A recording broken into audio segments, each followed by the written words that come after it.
Hey guys, and welcome back.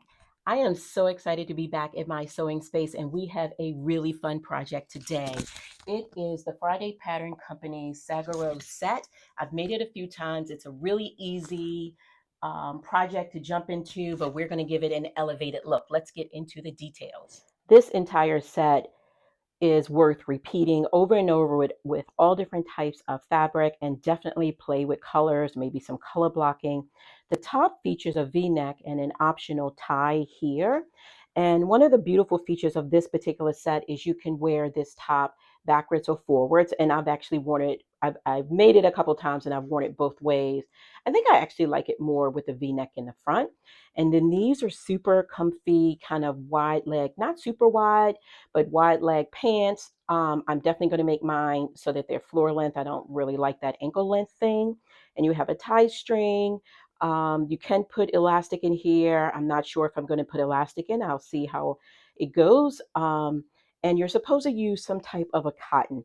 As I mentioned, we are going to be elevating this look, and I am using a chocolate faux leather. Look at that. I think that's going to be a beautiful transitional piece, actually all winter long. It's soft on the inside, so the faux leather is going to be perfectly fine against your skin. On the outside, you have this beautiful chocolate. I don't usually, if you've been following along, and hopefully you are subscribed. If not, go ahead and hit the subscribe button. If you've been rocking with me for a while, I so much appreciate you. So you guys know, if you've been following me, that I typically go for lots of bright, bold colors and patterns. So it's nice. It's a nice change to work with a muted color, and you always need some muted colors to kind of balance out your other makes. So I think that this is going to be a really nice change. And I was looking for a palette cleanser, and I considered this one really to be that palette cleanser.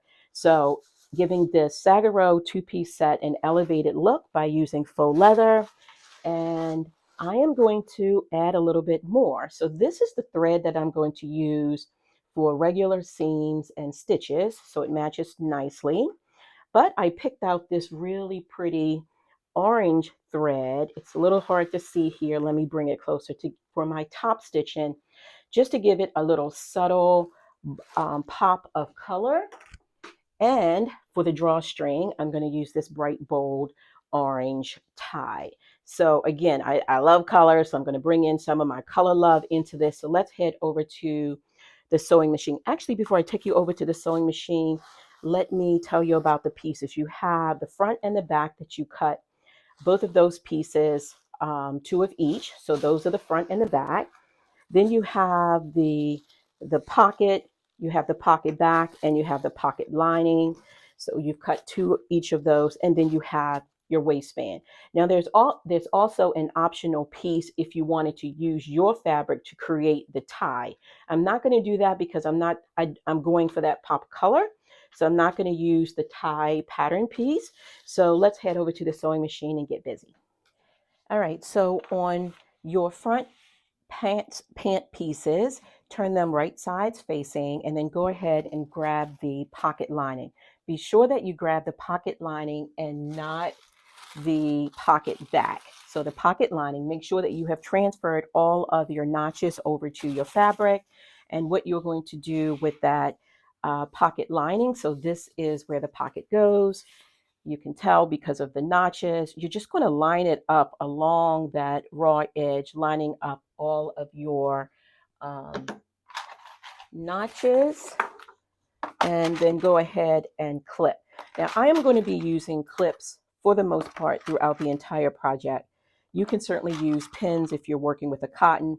I'm using clips because if I use pins, it will puncture the faux leather. The other thing that I am not going to do, which you should do if you're working with cotton, is after you sew a seam, go ahead and give it a nice little press. I'm not going to be able to do that with the faux leather because it would actually burn the fabric. So I'm going to be doing a lot of finger pressing. So just a note there. Okay, so once you've clipped the side pocket, what you want to do is you're going to sew down just down to where you have that little slant. You don't want to go along the side of the pocket at this point yet. So just sew down along the side there. Let's get this all lined up here. And one of the things that I neglected to do, and I'm going to double check right now, is go back to the pattern booklet. I do believe that the seam allowance is 3/8. It is. Make sure that you always double check that. I like to use a little bit of Scotch tape or painter's tape to kind of mark where that is. It takes out any of the guesswork. Most sewing machines have the little markings for your seam allowance, but y'all, I'm extra. I need that little extra look. So keeps it simple for me. You can backstitch here. Faux leather will tolerate it. Faux leather may seem like it's a difficult piece of material to work with. It really isn't. It's just once you have a few little tips while you're sewing, it actually comes together really nicely. Okay, and I'm just going to sew down to where the side seam begins, making sure the double to back stitch there. Okay, and then the next thing that you want to do is go ahead and grab your actual pocket back, which is, these pattern pieces are not actually numbered, but that's okay. Fortunately, it is not a lot of pattern pieces, so not a big deal at all. And what happens here, let's move that other clip out of the way, is you're going to want to turn these so that they're right sides facing so you can see how gorgeous that looks. And we're going to go ahead and grab the pocket back and line it up along that curved edge. Before I do that, actually, I'm going to go ahead and do it because I need to switch thread. So I want to go ahead and do it on both pieces before I switch thread. And what I'm speaking to is I'm going to go back and I'm going to top stitch with the orange thread. So to minimize having to switch out the orange and the brown thread, I'm going to try to batch it as much as I can. All right, so let's start by clipping these raw edges together along the curved edge of your pocket all the way down. Again, I really appreciate you guys' support and your comments. Your little comments and notes really do inspire me. I love getting feedback. I also love getting questions. I'll have people reach out to me, mostly on Instagram, to say, hey, I saw you sew along. What recommendations do you have for this particular part of the sew along? And I'm more than happy to answer those questions. So we've clipped along that curved edge.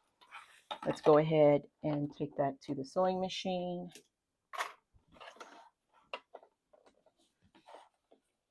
And a little foot puddle there. All the way down and around.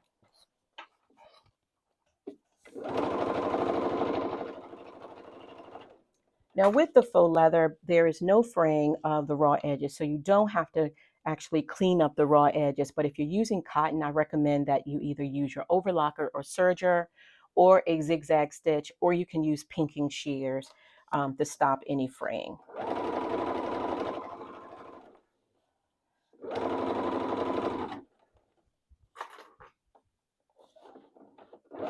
All the way down. Take your time as you make your way around that curved edge on the bottom. Lining it all up.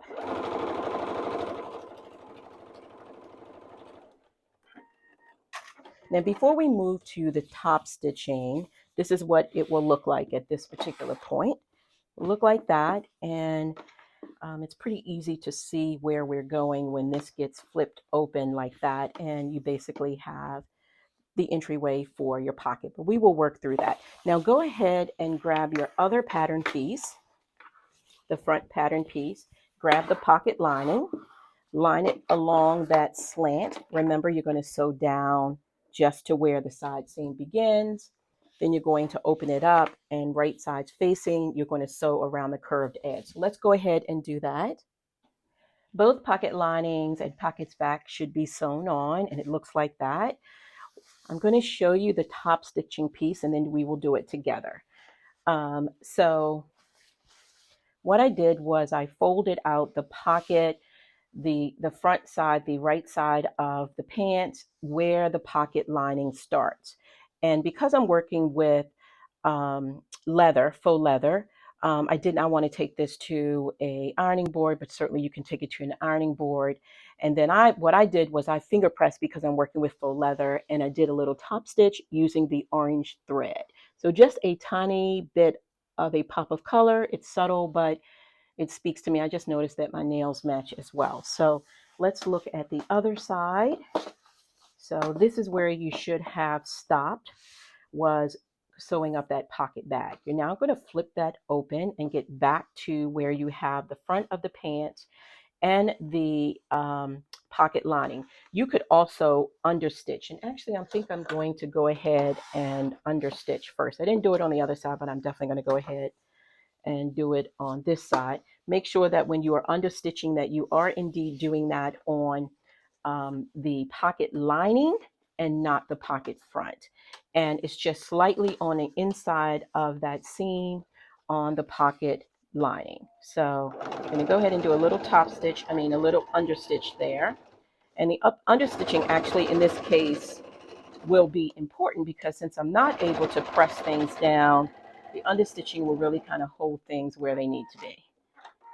So definitely a note. So I just did a little bit of understitching. This is the pocket lining. Now it makes it even easier, Bird. You should have thought about that before. Even easier to pinch those two seams together here. And I am essentially going to be going right over where I did that understitching, but you won't see that anyway. And so starting on the right side of the fabric, I'm going to just do a top stitch.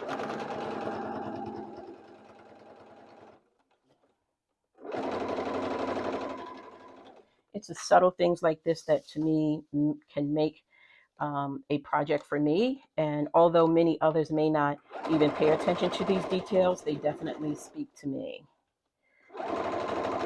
Okay, all the way down. And the other thing that I did for my top stitch was I increased my stitch length from 2.5 to 3.0, and that's a matter of preference. So there's the top stitch on the other pocket piece. So that's what you should have at this point. Let me show you how that looks.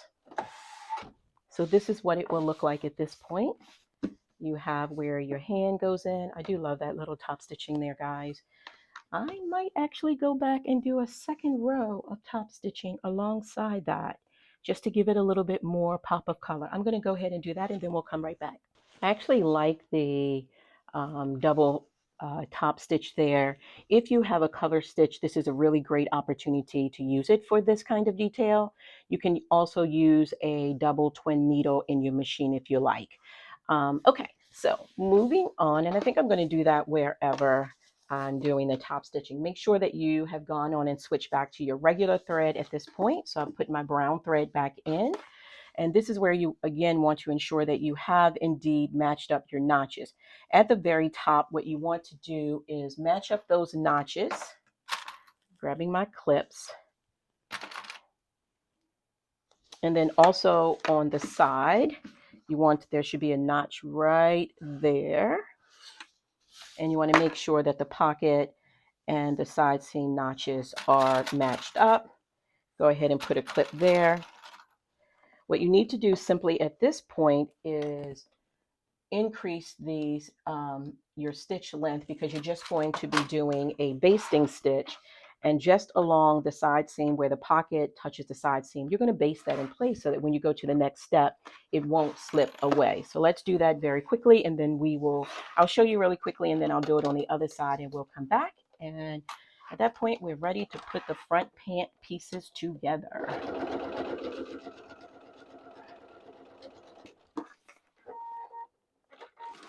Just a basting stitch. Do the same down on the side.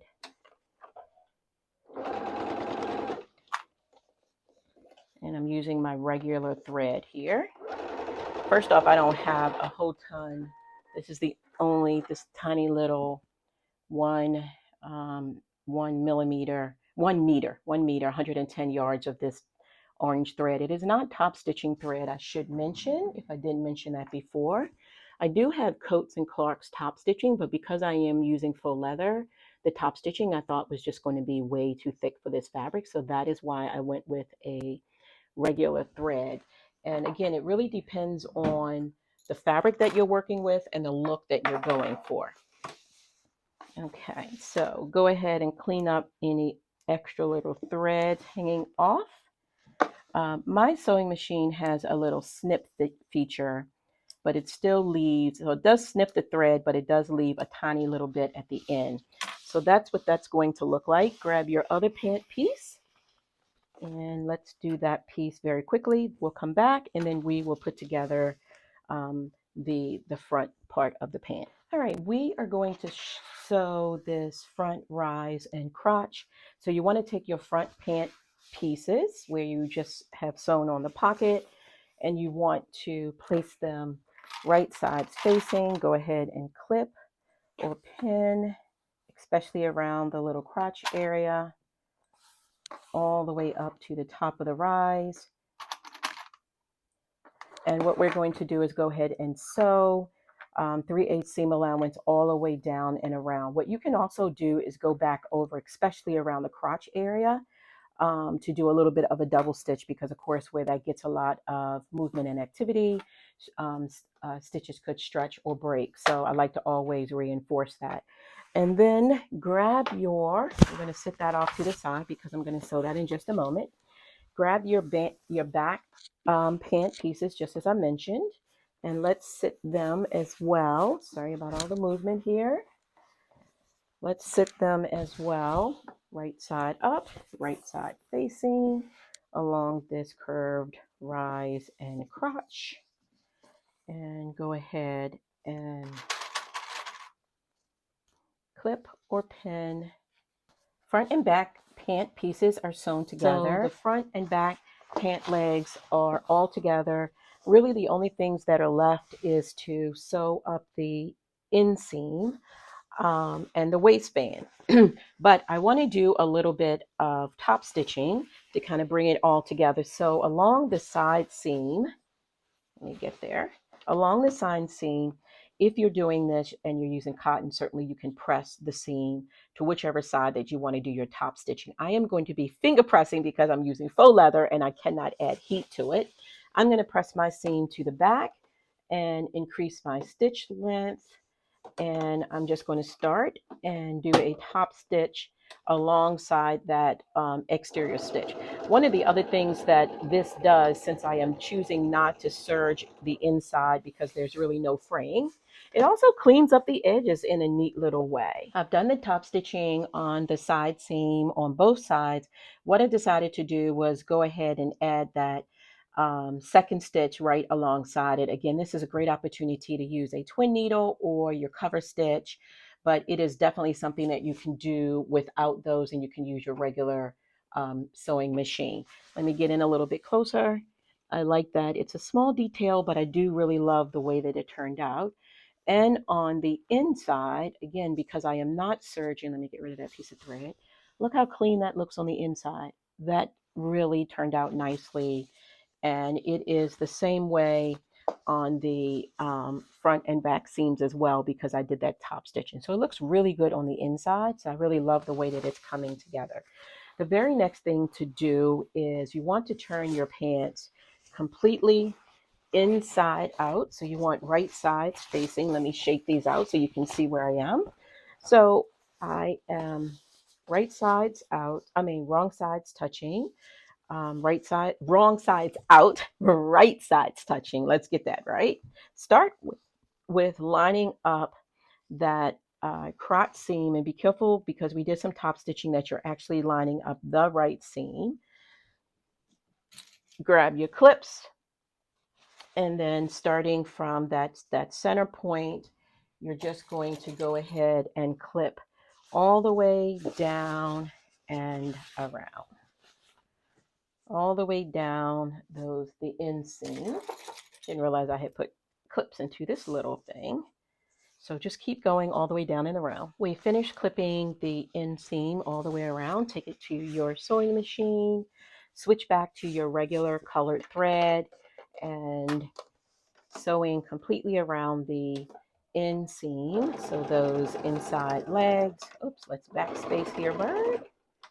Making sure the backspace, and you're going to go all the way down and around.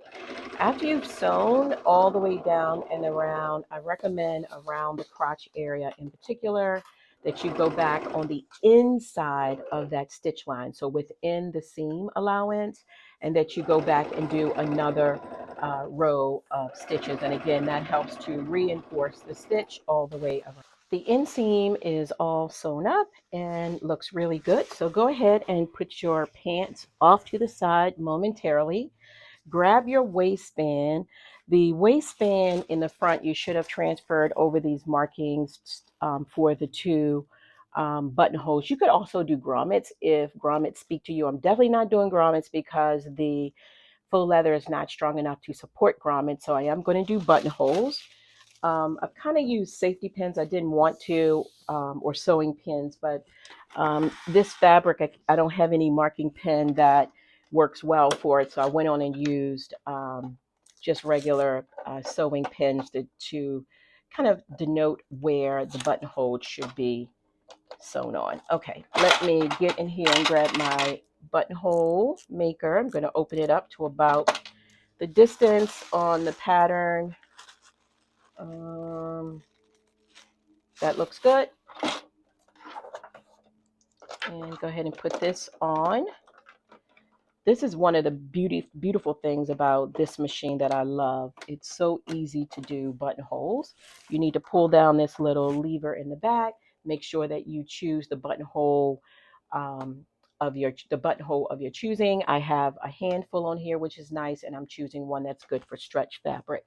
Now, before working with my actual waistband, I want to get a piece of scrap fabric, and I just had my tearaway. Now I can't find it. My tearaway interfacing. I'm so sorry, guys. I just had it. Oh, I know why I'm looking for a whole pack when I should be looking for just a single piece. But where did it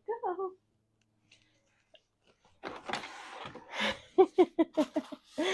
My apologies, guys. Let me go and get another piece of my tearaway. Here it is. So this is interfacing or stabilizer. Because I'm working with faux leather, sorry, the guy is out mowing our lawn, so a little bit of that background noise. But because I'm working with faux leather, I cannot use iron-on interfacing to stabilize the buttonholes. So I'm using this tearaway interface.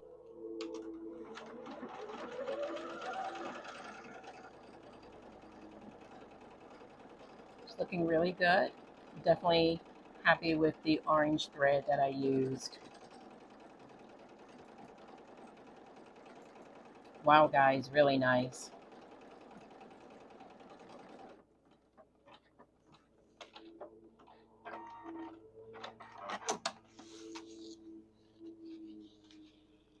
I'm very happy with the way that that turned out. So let's go ahead and do it on the other one as well. Really happy with the way that they came out, that they turned out. So on the other side, I'm just going to gently, want to be very careful with this. And I'm going to kind of tear around the area. Usually I just kind of rip it off, but I want to be a little bit more cautious with this one. And on the inside of the buttonhole, I think I'm just going to go in and snip that piece away, getting in nice and close. And it is totally fine to have a little bit of this hanging around the buttonhole. It's all about the stability that it provides. So that looks really, really good. I love the way that that has turned out. Before moving on, I want to go ahead and grab my Clover. This is a buttonhole cutter, which is really, really good. And with the Clover buttonhole cutter, what you do is it creates very clean cuts in the buttonhole. Sometimes if you use a seam ripper, you can end up cutting straight through the very ends of the seam ripper, which is really not what you want to do. I'm just going to do it over this little piece and be a little bit cautious with it. Once you get it open, you can begin to use scissors to continue to open it up. I'm just being cautious. I usually do this on my cutting table, but I wanted to bring you guys along with me. But I wanted something underneath because I don't want to cut into my table here. And this little guy is pretty, look at how clean that is. You can see the opening there. Let me do this one a little bit more. And again, this is the Clover buttonhole cutter. Perfect. And if I was at my cutting table, I would go ahead and keep cutting. But since I am not, and I want to make sure that I don't cut my table, I'm just going to grab some scissors now that it's open and open up that buttonhole just a little bit more. It doesn't need to be super big, and you don't want to go over those stitches. Now, if you are working with cotton, I would recommend you use this Dritz fray check, and I like to put that on the buttonhole before I actually cut it with the buttonhole cutter. And what this will do is it reinforces the fabric and makes sure that it doesn't fray. So that I really do love. Okay, let me go ahead and put that away. So just another look at it, the Clover buttonhole cutter and the fray check. Definitely recommend these for buttonholes. All right, go ahead and take both, grab both of your waistbands, and you want them right sides facing. There should be a notch that denotes the center of the waistband. And you can go ahead and clip. Actually, what am I saying? You don't need to clip the long end. Forgive me, guys. What you need to do is the short end of the waistband. I was getting ahead of myself there. And you're just going to clip the short end of the waistband, which is basically the side seam of the waistband. Do it on both sides of the waistband. Take it to your sewing machine and using your regular seam allowance. I went back and I switched to the brown thread. I don't need the orange top stitching thread here. We're going to sew down both sides. So just go ahead and sew down this side and then sew down the next side as well. Side seams should be sewn up on the waistband, the short ends, and with wrong sides together, you're going to fold the waistband in half onto itself and go ahead and put pins or clips in that all the way around. And that will prepare us to take it to our pants. I'm going to finger press my side seams open. You really, if you're using cotton, I highly recommend that you do this with an iron. But since I'm not using cotton and I'm using faux leather, I can't use an iron. So I want to make sure that I'm doing as much as I can with the finger pressing, and that actually looks really good. So I'm happy with the way that it is all turning out so far. I think these are going to be really great, easy, beginner-friendly pattern, but because of the choice of the fabric, the faux leather, it gives it a very elevated look. So I'm super excited about that. So again, folding the waistband onto itself so that wrong sides are facing, and then just clipping it all the way around the waistband. Now, if you're a little bit nervous about sewing the waistband on, you can certainly go ahead and baste all the way around. That's perfectly fine. I'm comfortable with it, so I'm not going to bother with basting. I'm just going to go ahead and clip the waistband together. Once you have done that, grab your pants, and I'm going to start with the front of my pants, right sides facing. Grab your waistband. You want to make sure that the side of the waistband where you sewed in, create those buttonholes, are placed face down, centered over the front of your pants. I always like to start here because that's important. If you don't do it that way, it's going to look a little bit off. So I like to start there. And then once I do that, I'm just going to go all the way around the waistband, moving the clips as I go along. The clips that were holding the waistband pieces together, I'm just moving them and and putting them right back, but adding in the pants. So it looks like that. Flip that over to the other side. Let's do this side of the front of the waistband. And just take your time and continue clipping or pinning all the way around. The waistband is completely clipped onto the pants all the way around. And I am going to flip this over and actually start sewing those 3 layers together. So it should be both sides of the waistband and it should be your pants. So 3 layers. I'm going to start a little bit off to the side of the buttonhole because you want to leave about an inch, inch and a half unsewn around that waistband because that is where you will insert the elastic. So make sure that you leave a marking to remind yourself that you need to leave a little opening for your elastic. So I'm going to put a double clip there. So that will be, a double clip will be my reminder to stop sewing here. There we go.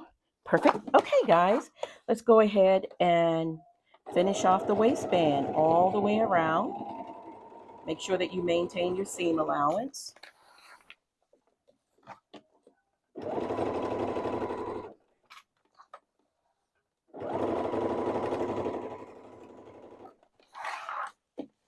Making sure that everything is laying flat, especially when I get to where the pockets are located.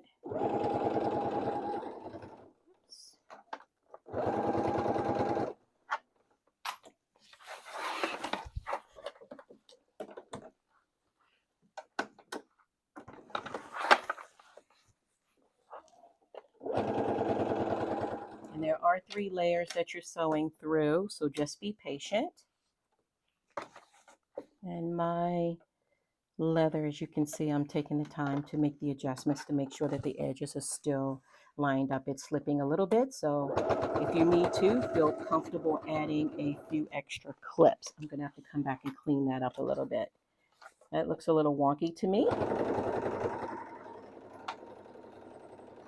It is on the inside, but still, I want it to look really nice. And then you want to make sure on the side that you have indeed lined up the side seams of the waistband with the side seams of your pants. And go over this piece nice and easily so that it doesn't slip. There you go. Perfect. Keeping those all lined up.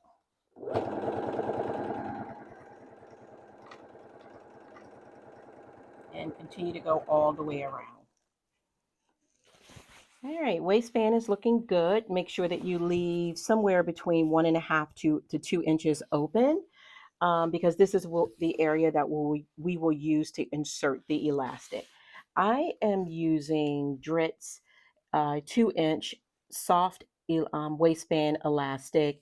I love the way that it feels. It's just super soft, and if it's up against my waist, I really like the fact that it's super strong and it's very stretchy. And let me grab my little tool that I use to insert the elastic, which I thought I just had with me. You guys, y'all know that, am I the only one that loses stuff in their sewing room? I have it here one moment, and then the next moment, oh, there it is. I have it here one moment, and then the next moment, I don't. Oh, and actually, I'm not using the 2-inch. Let me correct myself. I'm using the 1.5 inch. So I grabbed the wrong elastic to share with you. So it's 1.5 inches, not 2 inches. But, you know, based on how you've sewn your waistband, it's really up to you. But 1.5, I think, works for me. So I'm going to use this little tool. I really love this. And just hook it to the end of the elastic. Make sure it's fastened nicely. And then find that opening that we left in the waistband.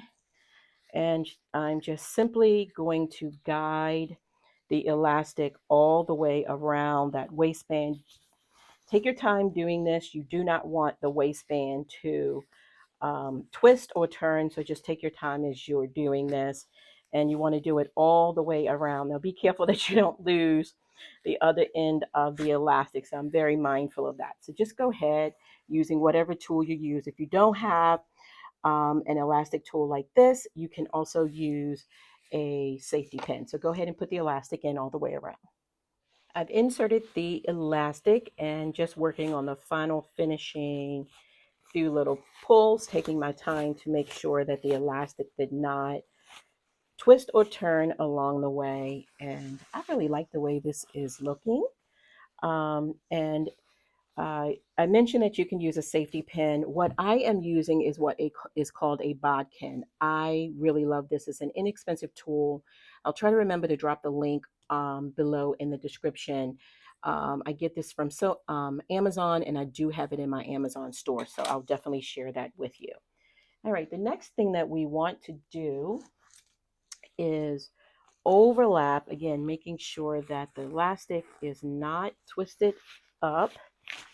It's all laying flat, and that keep holding on to it so you don't lose it. I've done that once or twice, and that's not fun. You just have to kind of start the process all over again.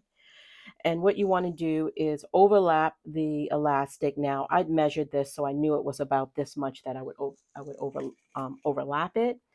And I'm just going to put a safety pin in there. Go to the sewing machine. Whoops, I'm trying to line the elastic edges up as much as possible. Go to the sewing machine, and I'm going to change my stitch to a zigzag stitch. And you're just going to zigzag the two pieces together, one on top of the other.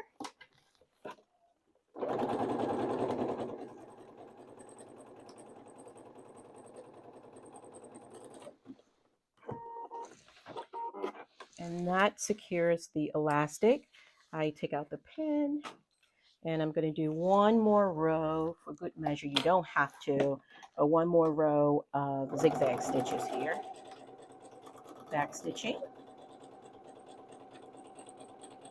and then back stitching on that end, and that should do it. And then remember to turn your sewing machine back to a regular stitch. I'm going to discard this extra bit of elastic to reduce bulk in the waistband. Go ahead and clip away a few more of these little loose threads. I am always clipping, and remember, you want to make sure that that's laying flat. It should not be twisted at all. So then you can continue to just thread it into your waistband all the way around. That looks really good, guys. That actually looks really good. I love the way that that looks. Okay, so we know that we left a part of the waistband unsewn. At this particular point, you want to lay that part flat. Take it back to your sewing machine, line it up, and we're going to close that part. All the way. Make sure you back stitch at the other piece, the other end where we started. Okay, that looks really good. Get rid of those extra pieces of thread. You're essentially done.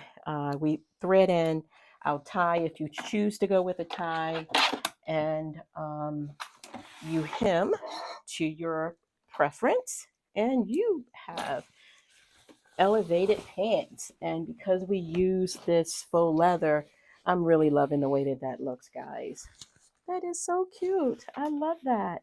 So there are a couple other things that we could do here, and I'm not entirely sure that I want to do it, because one of the things that I could do, and I do believe that the instructions, let me look at the instructions.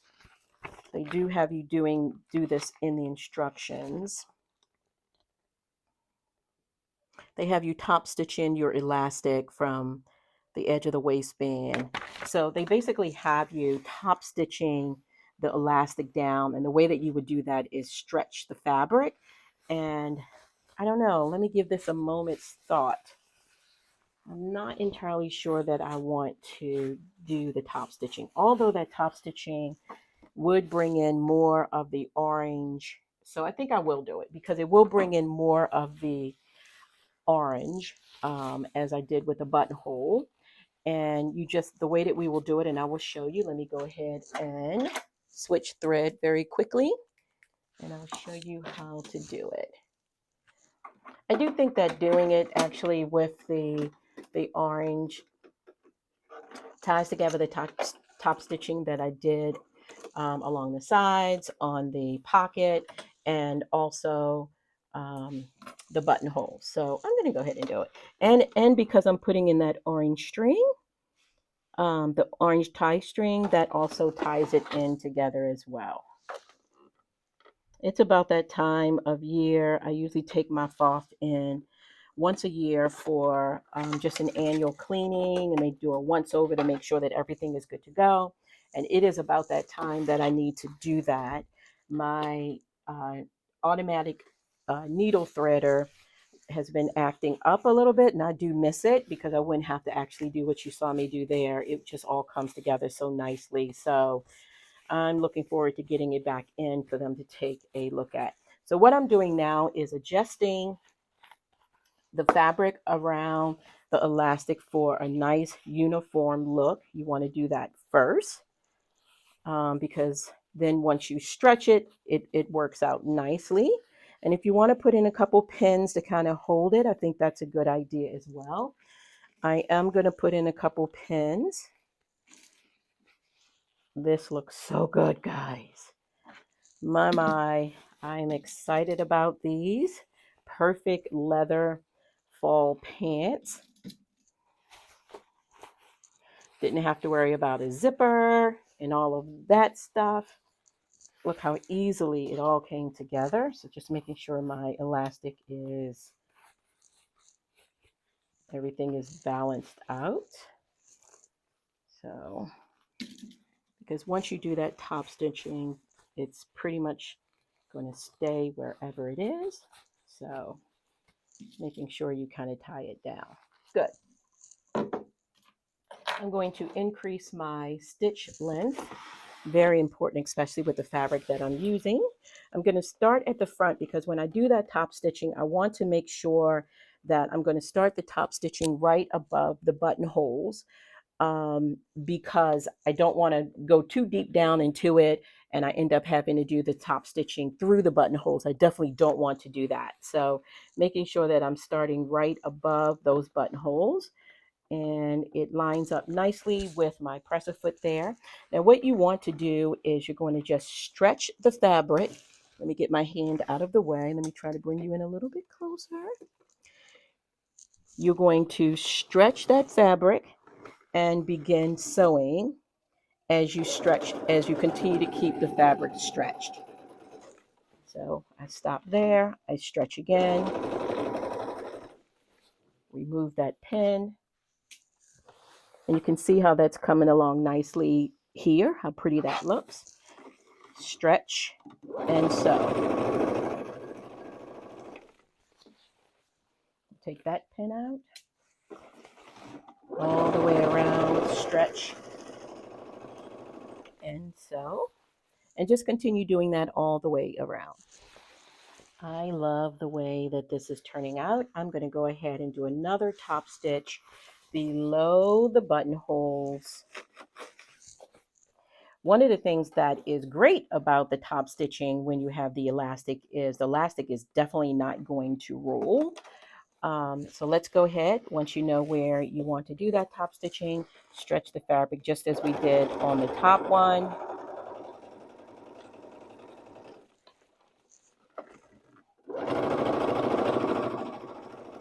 And we're also effectively creating a channel for our drawstring. So go ahead and finish that top stitch here, and then we'll pick up again and insert the drawstring. I must say, guys, I really love the way that that has turned out. That looks really nice. And I have the orange tie string. I'm loving the pops of color. I'm going to have to make something specific to wear with this. But I think it's a neutral color and it can go with a lot of different things.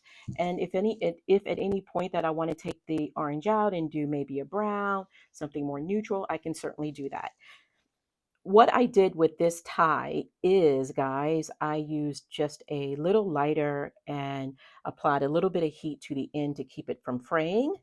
That definitely works. Just be careful that you don't put too much heat. You just need a little bit. I'm using my bodkin. Again, you can use a safety pin. It locks it in.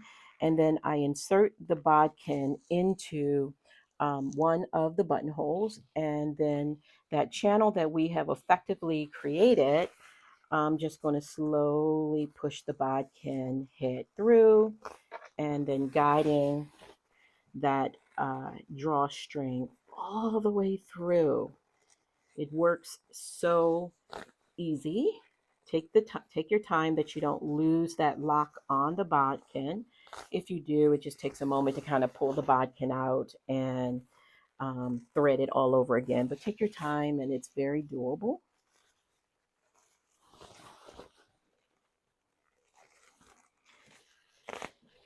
I really wasn't sure what I wanted to make with this chocolate faux leather. When I first received it, I mean, honestly, I probably spent more time than I'm almost embarrassed to tell you guys, but I probably spent 2 hours thinking about different patterns. I was thinking about this company Masson Favre or Favre. I think it's a French company. Not entirely sure, and I have a free pattern from them, and they have these gorgeous pants, pleated pants, and I thought that would be really nice. But I knew that with everything going on in my life and me just getting back from travel, I wanted something that was super easy for me to delve into, a palette cleanser, so to speak. And I think this was the perfect one. I gave some thought to doing dresses. I looked at a couple fiber mood dresses, seam work, cashmere, and it was a little bit um, tough trying to find one that I thought would really work well with this faux leather. And I just kept coming back to this particular pattern. And so I just kept coming back to the Friday Pattern Company, Saguaro Set, and just kept saying, no, I want to, just kept speaking to me. And I'm glad that I went with it. So that is it, guys. We are done. You now go ahead, try on your pants, hem them to whatever length that you like. And for my hem, I am actually just going to use a regular brown thread. I'm not going to do the orange thread on the bottom, although I could with a double stitch on the bottom. So I will play that by ear. But I really love the way that this has turned out. Of course, I'm going to trim the tie string because I don't need it that long. Look at that, guys. That looks so amazing. I'm definitely feeling the way that it turned out. Loving the top stitching on the pocket. I'm loving the double top stitching on the side seams, the rise in the front and the back. I think these are going to be really, really great. So guys, once again, thank you guys so much for rocking with me. If you are new to me, please go ahead and hit the subscribe button. If you've been rocking with me for a while, you already know how much I really appreciate you guys. So I will talk to you guys soon. Bye-bye for now and happy sewing.